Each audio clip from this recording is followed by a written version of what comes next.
Друзья, сегодня у нас очередной обзор и очередное новое знакомство с брендом Premiata. Итальянский бренд. Мне подвернулась возможность сделать обзор, и я не стал упускать эту возможность. Сегодня на обзоре версия MiG 3821. Это как бы артикульный номер, производства Азия. Когда я открыл коробку, что я увидел? Ну вот так вот. Интернет-магазин Айзель. Ну почему черные ленточки, я не знаю. Ну, бантиком хотя бы. Да, это было нелегко. Открываем. Еще ничего не видим. И вот они.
Довольно-таки плотная бумага. И вот они, красавцы. Сразу же хочу сказать, ценник очень высокий, на мой взгляд. 230 евро, 250, 260 долларов, в зависимости, конечно, от расцветки и от материалов. В различных материалах есть эта версия. Она мне, в принципе, приглянулась, когда я смотрел, какие у них вообще есть версии. Я даже выставил голосование, где спросил, какие версии вы хотели бы видеть на моих обзорах. И тут появилась как раз возможность. Попросили знакомые найти пару. Нужна была Premiata какая-нибудь в темных расцветках, в шероховатых материалах до 15 тысяч рублей с доставкой. И я выбрал, получается, 4 магазина. Был Mozart Shop, Brand Shop, ЦУМ и Айзель. И вот как раз, или Айзель, я не знаю как точно, и вот на Айзеле как раз была скидка, они стоят что-то 13 700, плюс доставка 600 рублей, и вот в принципе за 6-7 дней курьер-сервисом они мне доставили, а в ЦУМе так вообще на них то ли 19 тысяч рублей, в брендшопе они 18 или 17 стоили. Также здесь еще вот такие вот вкладыши, я не знаю, что они тут рекламируют, какой-то магазин зарубежный, 10% скидка, вот. Сам их буклет Premiata, вот их сайт Premiata Italy. Кстати, я на него зашел, почему-то в Россию доставка чуть ли не бесплатная. Походу в России вообще не доставляют, а написано бесплатно. Ну, короче, какая-то фигня, не поверю, что в России бесплатная доставка. Здесь еще дополнительная вам бумага, видимо, чтобы попу подтирать в условиях коронавируса, когда туалетной бумаги всем не хватает. Прикольная коробка, такая плотная, интересная. Здесь вот, видите, надписи такие, со всех сторон. Вечно мне писали, возьми Premiata, у них интересные материалы, интересные модели. Я как-то игнорил, а потом думаю, да блин, почему бы и нет. Но это на подарок модель. У человека US8 чуть меньше моего размера, но я думаю, в принципе, должны подойти. А мне вот как раз вытекает минус, по идее не должны подойти. У меня такой US 8,5, 26,4, 26,5, носки одеваю же 26,7 примерно, плюс-минус. И выходит так, что у Premiata нет половинчатых размеров. Нету US 8,5, 9,5, 10,5, ну и так далее. Очень странная размерная сетка, просто пишут Italy размер, там 41, да. Ну, конечно, там есть, что-то написано было 26 или 26,1. По идее, они мне должны быть маленькие. Но я так с виду глянул, они такие, длинные кажутся. Плюс, да, то, что материалы, знаете, вот. Вот, кстати, посмотрите, да, видите вот эти полосы? Я когда открыл коробку, сразу же их заметил, херня какая-то. Конечно, это можно зашоркать, но все равно, смотрите, как будто чем-то прижали, все равно как-то неприятно, прям такая часть, еще место. Спрос будет как по максимуму, потому что 250 долларов это вам не хухры-мухры больше, чем даже у New Balance по ценнику. Материалы верха 10% полиамид, полиуретан, полиэстер и 83 телячья кожа. Изнутри 86 кожа козы, 14% там текстиль должен быть. Телячья кожа. Вам не кажется, что это типа что-то с пилок или замша, то есть шероховатая кожа, а не какая-то гладкая телячья кожа? По моим ощущениям, до материала New Balance американского, английского не дотягивает. Вот 990 берешь, да, чем-то схожи материалы, но там получше материалы, то есть толщина самого материала намного больше, и здесь как-то, ну вот типа спилка, но хорошего. Потому что я беру Reebok версия Club, ну вот. Мягкий материал, примерно то же самое, только это стоит в 5 раз дешевле. В 5 раз, то есть 5 кроссовок, вместо таких можно купить разных. Как же не проверить материал на цветоустойчивость? Так, немножко покрасила, даже, наверное, на камере не будет видно. С большой долей вероятности присутствует водоотталкивающее покрытие. На ощупь, вот видит Бог, как вот этот, можете посмотреть. Примерно одного типа. Поэтому я ко всем подобным премиатам очень скептически отношусь. Конструкция вот обычные типичные ретро-кроссовки. И этот бренд сочетает в себе какой-то ретро-уклон плюс какие-то модные экспериментальные штучки, вот, которые вы видите на промежуточной подошве. Я когда увидел, мне сразу же логотип, ну крест, да, кресты какие-то, буква Т. Насколько я понимаю, это у них идет. И вот эта, кстати, часть сделана из светоотражателя. Ну, по крайней мере, так мне видится. Перфорация по всему периметру. Не знаю, будет ли не будет вентилироваться, но там изнутри, насколько я понимаю, кожа. Из самых главных минусов, они любят использовать вот такой вот нейлон. Гребаный нейлон. Благо его здесь только запихнули, где особо не видно. Шнурки здесь такие мягкие. Ворсинки такие мелкие, мягкие. Здесь вставка из кожи, здесь вот так вот. Вот этот нейлон используют особенно вот в этих носовых частях, вот здесь по бокам. И это, ну, на мой взгляд, так удешевляет модель, потому что как только человек их надевает, вот этот нейлон вытягивается, знаете, как вот на каких-то беспонтовых чешках за 500 рублей с рынка. Нормальный, да, материалы здесь, а тут нейлон. Да ну нафиг, только натуральные материалы. А если и здесь, то какая-нибудь сетка, есть у них версии сетки, они, ну, более-менее нормально смотрятся. По периметру пластиковая вставка идет.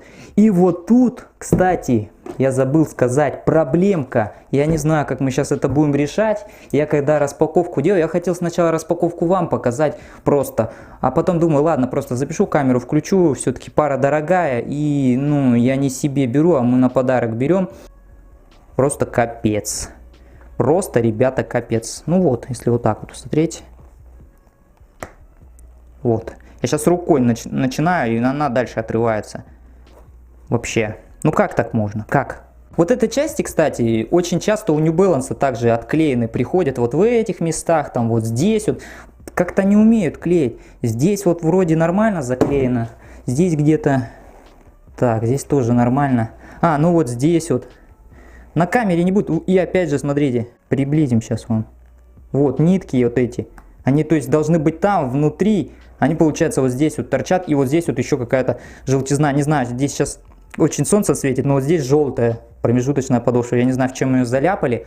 Что делать будем? Отправлять, либо... Ну, я-то заклею это как бы в 2 счета, ну, блин. За 20 косарей берешь, ну, ладно, за 14 берешь, но все равно... Я считаю, такое не должно быть. И причем это была последняя пара, 41-я. Заменить они, наверное, не смогут. Ни на что. По времени не успеваем уже. Мне интересно было бы еще глянуть модели Заг-Заг, Шарки, Массе и так далее. Много интересных моделей, интересные материалы. Надписи везде одинаковые идут на всех моделях. Ну, что я видел. Вот идет здесь оригинал, написано 483, не знаю, что он обозначает, где-то здесь White Air, да, вот видите, буква Т. Сразу же первое, ну, что я взял, я сразу же ощутил их вес, да, они весят, промежуточная подошва очень твердая, ну, здесь стабилизирующая, ну, не давится практически, здесь она чуть-чуть помягче, да, здесь вообще не давится, здесь какая-то опять твердая идет. Здесь тоже твердая. Здесь пятка. Видите, как сделано. В принципе, нормально. Толщина, ну, даже очень конкретная. Смотрите, какая резина. Прикольная. Кстати, что немаловажно. Указано 3 значка. Протектор хороший. Резина хорошая, на мой взгляд, очень износостойкая. Вот так вот сделано все. Ну, в принципе, рисунок такой стандартный, но то, что вот эти надписи, тоже прикольно все-таки. Проверим, как ведет себя резина на устойчивость. Ну так, немножко сдвигается, но в принципе нормально. Посмотрим, что за бирка. Ну, нифига не видно. 41 размер. На шов посмотрите. Я обычно на швы не смотрю, но здесь это капец, конечно, как они сделали. А потом поворачиваю, думаю, что такое здесь? А они, оказывается, вот, огибают вот здесь вот эту часть. И здесь так вообще, ну, ребят, здесь и подклад вот этот кожаный, и еще что-то, и вот этот кусок нейлона захватили, то есть она вот скрючилась. То есть, ну, криво, конечно, сделано как-то. И здесь также беру.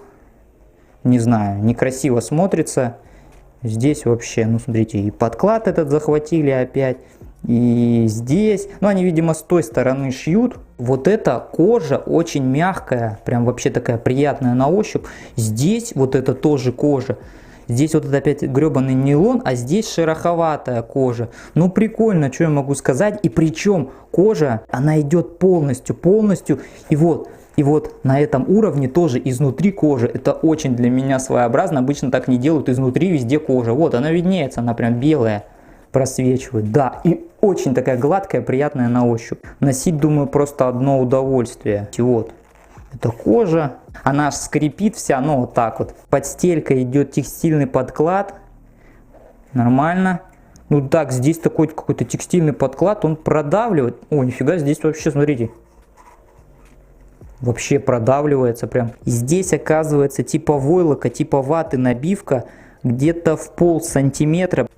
Кожа, а здесь обычная эва. Ну а здесь она потолще в этой части и такая незначительная боковая поддержка. Здесь толстая, а здесь такая тонкая. И честно, ребята, не припомню, чтобы с такой легкостью я мог согнуть пятку. Здесь ничего изнутри не вставлено, поэтому и пятка не особо хорошо держится. Даже вот Рибок те же самые беру. Вот я здесь сгибаю, да, а здесь я не могу согнуть. US 8, длина стельки 27,2. Получается, их размерная сетка неверна. Для американского размера US 8 это должна быть стелька 26,5 где-то. Вид сбоку, вид сверху, вид с другого боку. Ну что, ребята, какие мои первые ощущения? Да, я чувствую, в принципе, твердость подошвы, чувствую то, что вот эта часть с легкостью сгибается, а это нет. Вот эта часть проблематично сгибается, это сразу же чувствуется. Но застабилизирована нога, вывозит именно, наверное, стелька, да. И вот то, что под стелькой внутри подошвы что-то мягкое, это чувствуется. Перекат с носка на пятку ощущаем. Ну, такие интересные ощущения. По размеру, да, они большемерят. Вот большой мой палец. И вот еще пространство, плюс 0,5 моему размеру. У меня размер 8,5.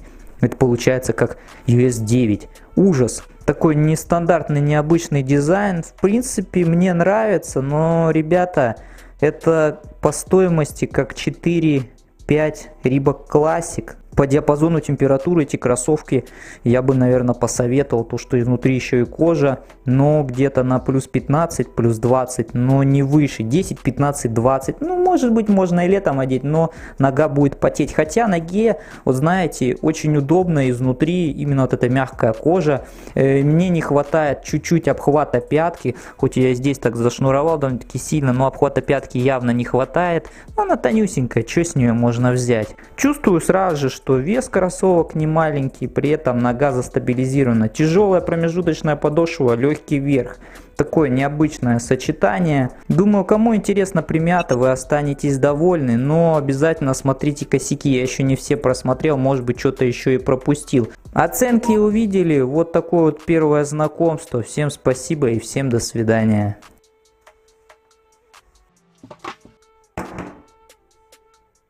Надеюсь, вы далеко не убежали. Не буду грузить вас телефонными разговорами с техподдержкой Эйзель, но решено было либо обменивать, либо возвращать. Ну, что сказать, хозяин-барин. Но я бы на своем месте, если был, просто тупо заклеил. Для меня это 5 минут делов. Позвонил, спросил, есть ли еще одна пара в наличии. Сказали нет. Я говорю, ну делаем возврат. Оформили возврат, забрали пару. 13 680. Только за пару деньги вернут, а за доставку типа не вернут. Я написал в тот же день, почему так. Прошло 4 дня, Ни ответа, ни привета. Вот я позвонил. Возврат по браку был? Мгм. А там у вас экспертиза была или что-то? Я немножко не понимаю. Нет, мне просто товар пришел, а там отклеено было на пятке Мгм. пластмасской. Я фотки скинул. Я в этот- поняла. Мне 13 сказали. 680 рублей, заявление было обработано вчера. В течение Мгм. 10 дней ожидать возврат. Я понял, вопрос в другом. Там у меня вообще-то по оплате было 14 280. Ну, тогда обращайтесь на электронную почту. Ну Я так не я знаю, еще здесь в пятницу, обработано. я еще в пятницу Мгм. написал. Никто не ответил. В пятницу написали, никто не ответил, у нас письма все обрабатываются, мы всегда отвечаем клиентам. Ну, Продублируйте еще раз, потому что я вижу, здесь сумма обработана 13 680. я понял, но по заказу-то 14 280. Мгм. Ну, значит, за доставку вам не возвращают денежные средства. Соответственно, вы как договаривались и как вы обращались, я просто не понимаю немножечко, Евгений, вас. То есть вам прислали бракованные кроссовки. То есть вы обратились в день доставки на линию, направили Мгм. фотографию. Что вам ответил менеджер? Без проблем, делаем возврат, то есть так вот и ответили. Ну, то есть брак был доказан, что с нашей А что стороны доказано? Там пластмасса отклеена была на пятке, что там Мгм. доказано? Я фотку прислал, мне без проблем. Мгм. Ну, тогда уточняю, потому что пока ничего вам не могу сказать. Я не знаю, кто занимался вашим вопросом. Нужно уточнить, оставайтесь на линии. Thank you for holding. Уточнила в информацию моя коллеги, которая занималась данным вопросом. В течение дня сегодня они обработают ваше заявление, 600 рублей за доставку будут возвращены на карту, в которой производилась оплата. Мгм. Соответственно, письмо у нее в работе, она вам письменно также предоставит ответ. Мгм. А еще вопрос, вот они, мне сказали, что они были в одном экземпляре, получается, я вот вернул, они опять появились, их на, опять что ли выстояли, вот эти с браком? Я не знаю, скорее всего, да. Понятно, весело. Скорее всего, их скроют дальнейшим сайтом. Ладно, хорошо, спасибо большое. Ну а тут проявляется типичное лицо подобных мультибрендовых магазинов. Будут искать дальше лоха, а вдруг кто-то купит и не увидит этого косяка.